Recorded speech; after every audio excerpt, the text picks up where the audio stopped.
Dedicated to Eastern and Southern Kentucky, this is WYMT Mountain News at 11. Good evening, I'm Steve Hensley. More than 156,000 coronavirus cases are now confirmed in the United States, and that total includes now more than 2,800 deaths. CBS's Elise Preston reports from New York City. Communities across the country are mobilizing as coronavirus spreads. The Navy hospital ship Comfort arrived in New York Harbor Monday, ready to provide relief. It's not just about the beds and the doctors and the equipment. It's also about hope. It's also about boosting the morale of New Yorkers. A section of Manhattan Central Park is now being turned into a field hospital. We're being told it's significantly needed, especially to offload hospitals in Brooklyn and Queens where they're really struggling. New York State now has thousands of confirmed cases and more than 1,200 deaths. But Governor Andrew Cuomo has a warning for the rest of the country. I don't care if you live in Kansas. I don't care if you live in Texas. There is no American that is immune. What is happening to New York is not an anomaly. While New York is the epicenter of the crisis, hotspots in other parts of the country have already emerged, including in the Midwest and the South. 59 of our 64 parishes now have confirmed positive test results for COVID-19. Anyone entering the state of Oklahoma from New York, New Jersey, Connecticut, California, Louisiana, or the state of Washington to self-quarantine for 14 days. The coronavirus has hit nursing homes particularly hard. Victims' families say the isolation compounds their grief. The fact that she passed away, I can accept that, but the fact that I didn't get to say goodbye is still what's eating me up inside. 3 out of every 4 Americans are now under a stay-at-home order. Elise Preston, CBS News, New York. Dr. Anthony Fauci said today he believes the coronavirus is likely to recede as the summer approaches, but he said he expects it will reemerge in the fall. A couple of weeks ago, we told you about one woman in Pulaski County that tested positive for COVID-19. She had unknowingly carried it to her church, and since then, the number of cases in that area continues to rise. WYMT's Connor James talked with one man in Somerset who has the novel coronavirus, which he believes he got at that church service, and he has more on the man's fight and what the virus has done to him. The worst thing is not being able to breathe. By far, that's the worst, and that's the scariest. Stephen Dowell's symptoms started just 6 days after attending that initial church service. At that point, I was feeling fine, but I went ahead and self-quarantined. Last Monday, he was tested for COVID-19. Oh, my goodness. That brought tears to my eyes. It's a very painful test, or it was for me. He was hospitalized briefly after doctors found he had pneumonia. Stephen also has 2 underlying medical conditions, high blood pressure and diabetes. His test results came back positive 2 days later. It was a very debilitating fever. Even if it went on 2.4, it was just, it took a lot out of you. Besides that initial trip to the hospital, he stayed home, managing a range of symptoms. There was a day when I should have went to the hospital, but honestly, I don't think I was coherent enough to realize how bad I was. The combined health problems have collectively taken a toll on him. Could you compare it to anything, or is it something all on its own? Well, I'm sure everybody will be familiar with maybe exercising hard and getting winded and getting out of breath. It's like that, but then there's also a tightness in the chest. His temperature is up and down, much like how he feels. Just continual, on and on. And then you'll have moments like this where, it's not really affecting you. So it's very much a roller coaster ride. While he says he does feel like he's on the recovering end of the virus, the last week has been one of the worst weeks he's ever experienced. Please take this seriously. This is a real crisis. Something like we've never seen before. I'm 47 years old. I've never felt the way I have with this. Please do everything you can to keep yourself and your family safe, and that includes social distancing. Absolutely, it does. And he doesn't want others, especially those who may be weaker, to go through what he is. Connor James, WYMT Mountain News. Stephen Dow's story is just one of hundreds playing out right now across Kentucky. Today, Governor Andy Beshear announced 42 new cases, bringing the total up to 480. 11 people have died so far. Rockcastle County reported its first case today, and Laurel County reported its second case.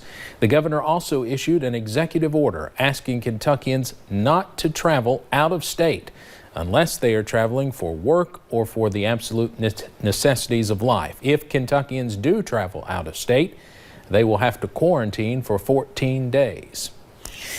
New at 11, just across the Pike County border in West Virginia, the Williamson Memorial Hospital announced it is shutting its doors amid the COVID-19 pandemic.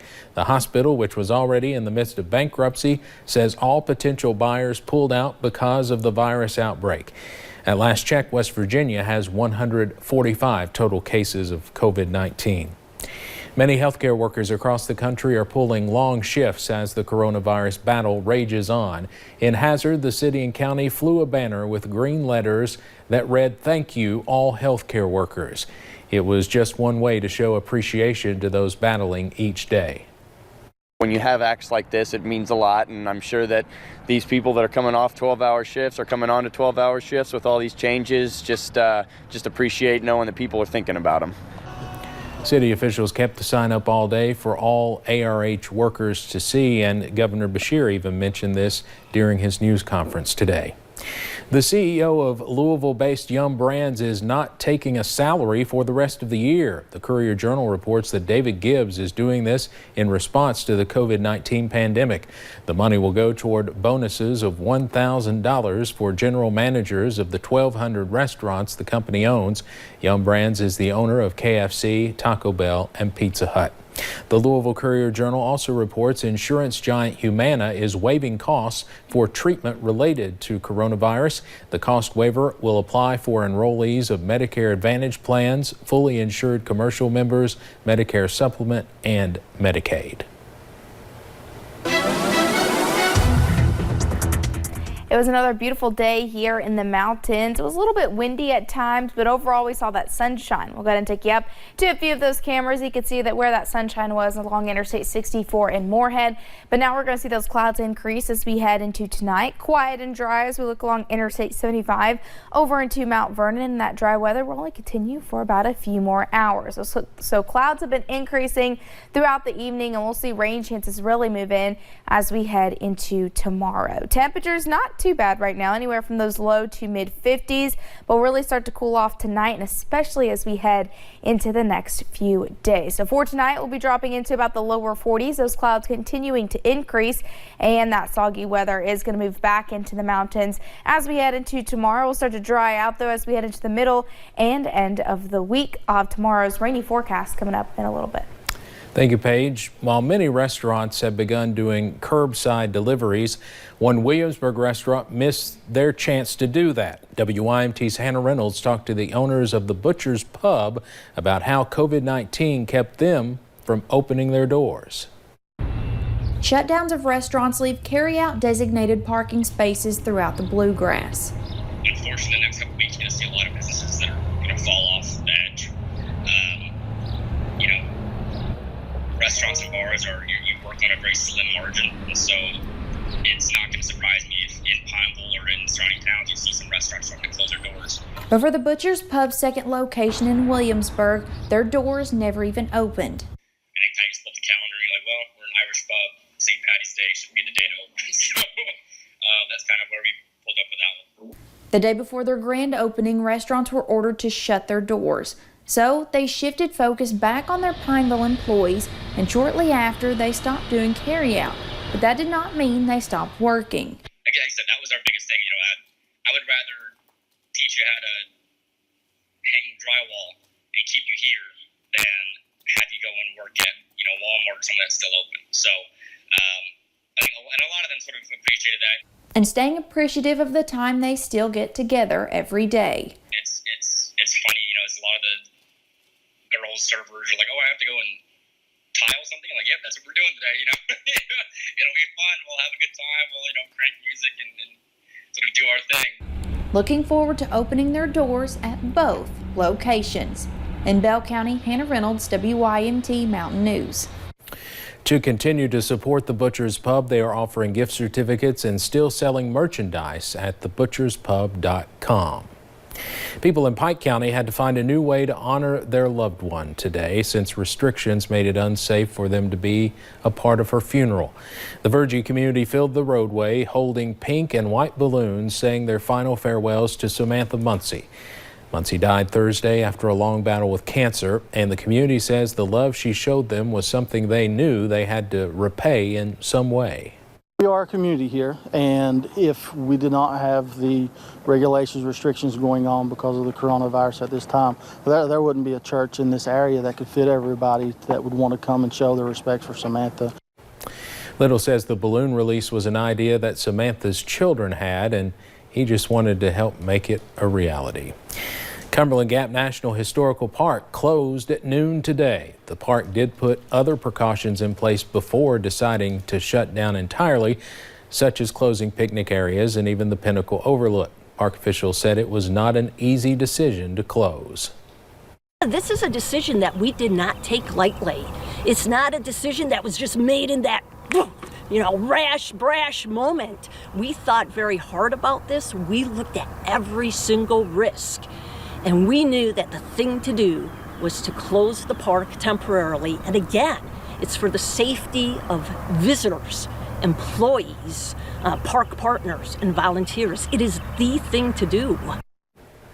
The park will remain closed until further notice, but we'll of course let you know when it reopens. During this time of year, hotels are usually pretty full with people traveling for spring break or other activities, but now hotels are left virtually empty as COVID-19 is just about stopping travel. So what can they do with their open rooms? WYMT's Emily Bennett spoke to a hotel owner in London about how he wants to use his hotels to help during this pandemic. In March, this hotel in London is usually nearly 75% full. Right now we're running about a 10 to 20, just depending on what's going on. But now owner Randy Singh is left trying to figure out ways to fill his empty rooms. We are open. We're here to help. So at the end, this property could do more than just accommodate guests. Wanting to help during this pandemic, so he and his wife started brainstorming ideas. We drove around, we're like, man, Starbucks is closed now. Where are these workers that normally, spend their day at Starbucks needing Wi-Fi to have a place just to work? Now they are offering special rates to employees who are forced to work from home. Maybe you have to get some work done. You can't have noise outside, or you want to just have a space to be, hey, I just need to have a peace and quiet day so I can get my work done. Also offering deals to healthcare workers who do not want to go home and put their families at risk. We're here to make sure that these workers, the people that are making us safe, taking care of people that are sick, that they have a place that they could afford as well. Leaving the room rate up for negotiation. There's no number onto it. Just let us know. We'd work something out for you for any kind of budget that you needed. Wanting everyone to be able to afford a clean, safe space. In London, Emily Bennett, WYMT Mountain News. Microtel is also alternating rooms, so when someone checks out, the room is not used again for 3 days. Coming up on Mountain News at 11, counties across eastern Kentucky take action to combat the coronavirus. We'll take you to Harlan County, where officials are urging people to stay at home. And soggy weather returns tomorrow, along with some cooler temperatures. I'll have your forecast coming up.